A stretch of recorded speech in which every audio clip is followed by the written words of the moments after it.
Montelukast is a leukotriene receptor antagonist जो हमारे पास cysteine leukotriene receptor 1 था, ये इसको ब्लॉक करेगी। अब होता क्या है कि जो हमारे पास अरेक्डोनिक एसिड होता है वो साइक्लोऑक्सीजनेस पाथवे में भी जा सकता है और लाइपोऑक्सीजनेस पाथवे में भी जा सकता है।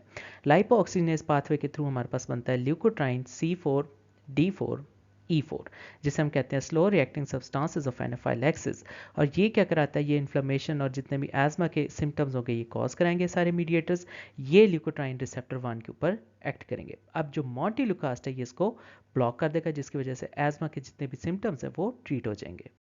तो अगर जनरली एज़मा के मैकेनिज्म ऑफ एक्शन की बात करें तो एज़मा में हमारे पास एक इमीडिएट रिएक्शन होता है और एक डिलेड रिएक्शन होगा। जो इमीडिएट फेज़ होगा उसमें सिंपली हाइपर रिएक्टिविटी और स्पैज्म होगा, और जो डिलेड फेज़ होगा उसमें हाइपर रिएक्टिविटी स्पैज्म के साथ साथ इन्फ्लेमेशन भी होगी।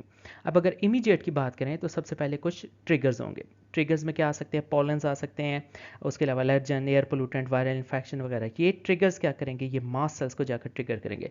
सो there is release of mast cells spasmogens. कुछ ऐसे कंपाउंड्स रिलीज होंगी जिन्हें हम कहते हैं स्पैज्मोजन। उसमें आ सकती हैं हिस्टामीन्स आ सकती हैं, और ल्यूकोट्राइन C4D4 E4 और CD और E को हम मिलकर कहते हैं this is slow reacting substances of anaphylaxis. और ये क्या कराएंगे, ये ब्रोंकोस्पैज्म करवाएंगी। इसके अलावा ट्रिगर्स और क्या करेंगे, ट्रिगर्स हमारे पास कीमोटैक्सिन्स रिलीज करेंगे। So there is release of chemotaxins. अब कीमोटैक्सिन्स में क्या आएंगे, ल्यूकोट्राइन B4 आएगा और साइटोकाइंस आएंगे। अब ये कीमोटैक्सिन्स क्या कराएंगे, ये हमारे पास डिलेड रिएक्शन जो होगा उसको प्रोमोट करेंगे। सो डिलेड रिएक्शन में क्या होगा, there is influx of inflammatory cells. So जितने भी इन्फ्लेमेटरी सेल्स होंगे वो आएंगे, for example eosinophils, monocytes, T cells, ये सारे आएंगे, और इसकी वजह से क्या होगा, साइटोकाइंस की रिलीज जो होगी वो इंक्रीज होगी, ल्यूकोट्राइंस ज़्यादा ज़्यादा रिलीज होंगे, और इसके साथ साथ फाइनली इयोसिनोफिल्स की जितनी भी प्रोटीन्स हैं वो इंक्रीज होंगी, जिसकी वजह से ब्रोंकोस्पैज्म, वीज, कफ, हाइपर रिएक्टिविटी, इन्फ्लेमेशन वगैरह होगा, जिसे हम एज़मा कहेंगे।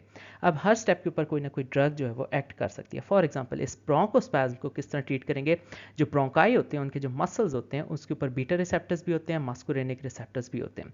तो अगर हम β2 एगनिस्ट दे दें, फॉर एग्जांपल सालब्यूटामोल, सालमेट्रोल वगैरह, ठीक है, ये साबा भी हो सकते हैं और लाबा भी हो सकते हैं। शॉर्ट एक्टिंग β2 एगनिस्ट भी हो सकते हैं, लॉन्ग एक्टिंग β2 एगनिस्ट भी हो सकते हैं। तो इसकी वजह से हम एज़मा जो है वो रिवर्स कर सकते हैं। उसके अलावा मस्कुरेनिक ब्लॉकर्स, जिसे हम कहें M3 ब्लॉकर्स, इपाटोपियम, ट्रियोट्रोपियम, एक्लिनिडियम, ये दे सकते हैं, जिसकी वजह से एज़मा को रिवर्स कर सकते हैं। इसके अलावा फॉस्फोडाइएस्ट्रेज 4 इनहिबिटर्स, जिसको थियोफाइलिन वगैरह कहते हैं, ये भी एज़मा को जो है वो रिवर्स कर सकता है। उसके अलावा हमारे पास मोंटेलुकास्ट हो सकता है। अब मोंटेलुकास्ट क्या करेगा, ये जो ल्यूकोट्राइन C4D4 E4 है इसको जाकर रिसेप्टर को ब्लॉक कर देगा। अगर रिसेप्टर ब्लॉक कर देंगे तो उसमें मोंटेलुकास्ट, ज़ैफिरलुकास्ट आएगी, जो कि सिस्टिनाइल ल्यूकोट्राइन 1 रिसेप्टर्स CYST-LT1 रिसेप्टर्स को ब्लॉक करेंगे। और अगर हम मोंटेलुकास्ट नहीं देते, सिंपली ज़ाइल्यूटन देते हैं, तो वो क्या करेगा, लिपोऑक्सीजनेस पाथवे को ब्लॉक करेगा। इसके अलावा जो साइटोकाइंस की प्रोडक्शन है इसको भी हम ब्लॉक कर सकते हैं बाय द यूज़ ऑफ बैक्लोमेथासोन और सम स्टीरॉयड। तो जो स्टीरॉयड्स हैं वो भी एज़मा की ट्रीटमेंट में यूज़ कर सकते हैं। उसके अलावा ओमैलिजुमाब, जो कि हमारे पास एंटीबॉडी है IgE, वो क्या करेगी, इन ट्रिगर्स को मास्ट सेल्स के साथ नहीं जुड़ने देगी। So we can also use omalizumab and such other antibodies. और फाइनली हमारे पास एक और ड्रग है, दिस इज कॉल्ड क्रोमोग्लाइकेट या नीडोक्रोमिल। ये क्या करेगी, ये इमीडिएट और डिलेड रिएक्शन दोनों के ऊपर एक्ट करेगी। सो जो क्रोमोग्लाइकेट है वो क्या करेगी, जो मास्ट सेल्स हैं, ठीक है, इनको जाकर छेड़ेगी, क्या करेगी, ब्लॉक करेगी, मास्ट सेल्स ब्लॉक करे, उसके साथ साथ ब्लॉक करेगी response of C fibres. So immediate या फिर अर्ली फेज में मास्ट सेल्स और जो C फाइबर्स हैं उनको जाकर ब्लॉक करेगी, दिस इज क्रोमोग्लाइकेट। और क्रोमोग्लाइकेट डिलेड रिएक्शन में क्या करेगी, ये ब्लॉक ये डिलेड रिएक्शन को ब्लॉक करवाएगी। किस तरह कराएगी, जो क्लोराइड चैनल्स हैं उनको ऑल्टर करेगी, जिसकी वजह से क्या होगा, इयोसिनोफिल्स की जो एक्टिवेशन है, यानी जिसे हम कहें इन्फ्लेमेटरी सेल्स है, उनकी एक्टिवेशन जो होगी वो ब्लॉक हो जाएगी, जिसकी वजह से ये सारा पाथवे जो होगा ब्लॉक हो जाएगा और एज़मा जो होगा टेम्परेली ट्रीट हो जाएगा। तो अगर स्पेसिफिकली हम मोंटेलुकास्ट के मैकेनिज्म ऑफ एक्शन की बात करें तो जो ल्यूकोट्राइन C4D4 और E4, जिसे हम slow reacting substances of anaphylaxis कहते हैं, ये किसके ऊपर एक्ट करेंगे, ये सिस्टीन ल्यूकोट्राइन रिसेप्टर 1 के ऊपर एक्ट करेंगे, जिसकी वजह से एज़मा के जो होंगे वो सिम्टम्स आएंगे। अब जो मॉन्टेल्यूकास्ट है वो क्या करेगा, वो इस रिसेप्टर को ही ब्लॉक कर देगा। जब ये रिसेप्टर ब्लॉक हो जाएगा तो ये मीडिएटर्स इसके ऊपर एक्ट नहीं कर सकेंगे, जिसकी वजह से एज़मा के जितने भी सिम्टम्स है वो ट्रीट हो जाएंगे। और ये जो मॉन्टेल्यूकास्ट है, it is use in the treatment of mild asthma and it can be use in the treatment of early phase asthma as well as delayed phase asthma. और ये जो मॉन्टेल्यूकास्ट है, finally this is a third line of drug. First line में beta 2 agonist आएंगे, second line में xanthines आएंगे जिन्हें theophylline कहेंगे, और थर्ड लाइन में दीज ल्यूकोट्राइन रिसेप्टर ब्लॉकर्स जिसे मॉन्टेल्यूकास्ट कहते हैं। मॉन्टेल्यूकास्ट के फार्माकोकाइनेटिक्स की बात करें, it is given orally, metabolised by the liver, excreted in bile and it has a half life of 3 to 5 hours। Clinical use की बात करें, so it's a third line drug for the treatment of asthma. ठीक है, first line में जो होगा वो beta 2 agonist होंगे, सेकंड लाइन में जैंथीन्स है, और थर्ड में जो होंगे वो ल्यूकोट्राइन रिसेप्टर ब्लॉकर्स जिसे मॉन्टेल्यूकास्ट ज़ाइफिल्यूकास्ट कहते हैं वो होंगे। इसके अलावा जो मॉन्टेल्यूकास्ट है, it is use in combination with steroids and long acting beta 2 agonist. So steroids और लाबास के साथ मिलाकर हम इसे यूज़ करेंगे। उसके अलावा जो एस्पिरिन इंड्यूस एज़मा है उसकी ट्रीटमेंट में भी हम इसको यूज़ कर सकते हैं। अब होता क्या है कि जो इकोसोनाइड्स या जिसे कहें एराकिडोनिक एसिड है, वो दो पाथवेज में जा सकता है। एक साइक्लोऑक्सीजनेस पाथवे है, दूसरा लाइपोऑक्सीजनेस पाथवे है। अब जो एस्पिरिन होती है वो क्या करती है, साइक्लोऑक्सीजनेस पाथवे को ब्लॉक कर देती है, जिसकी वजह से सारा जो इस पाथवे का शिफ्ट है वो लाइपोऑक्सीजनेस की तरफ शिफ्ट हो जाएगा, जिसकी वजह से ल्यूकोट्राइंस बनना स्टार्ट होंगे। ल्यूकोट्राइन C4, D4, E4, बाकी जितने भी प्रोडक्ट्स है वो बनेंगे, और हम कह सकते हैं कि जो साइक्लोऑक्सीजनेस का सारा शिफ्ट है वो लाइपोऑक्सीजनेस की तरफ शिफ्ट हो जाएगा।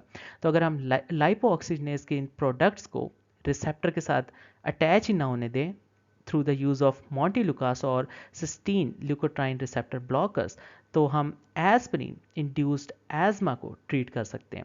उसके अलावा it is easy for the children to take. Montelukast zafirlukast की कोई इतनी खास हमारे पास कोई स्पेशल टॉक्सिसिटी या साइड इफेक्ट नहीं है।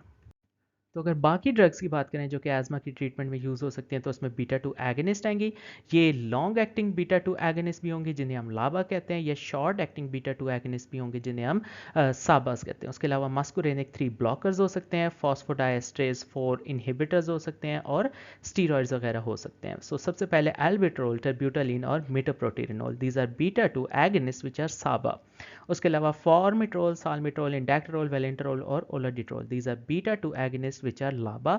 उसके अलावा इपेटोपियम, टियोट्रोपियम, एक्लिनिडियम और umeclidinium, these are muscarinic 3 blockers. ये सारे क्या करेंगे, स्मूथ मसल्स को जो है वो रिलैक्स करेंगे। उसके अलावा theophylline, aminophylline, roflumilast, pentoxifylline, caffeine and theobromine, these are phosphodiesterase 4 inhibitors. उसके अलावा कुछ स्टीरॉइड्स की कैटेगरी आएगी। सबसे पहले IV steroids which is prednisone. उसके अलावा सिस्टेमिक स्टीरॉइड्स में budesonide, beclomethasone, dexamethasone, flunisolide, fluticasone, mometasone, these are given systemically. उसके अलावा प्रेडनिसोलोन और कॉर्टिसोल जिसे हम हाइड्रोकॉर्टिसोन कहते हैं, दीज आर गिवन आईवी। अगर कुछ और ड्रग्स की बात करें तो उसमें मॉन्टेल्यूकास्ट, ज़ाइफिल्यूकास्ट है, these are leukotriene receptor blocker जिसे हम कहते हैं सिस्टीन ल्यूकोट्राइन रिसेप्टर 1।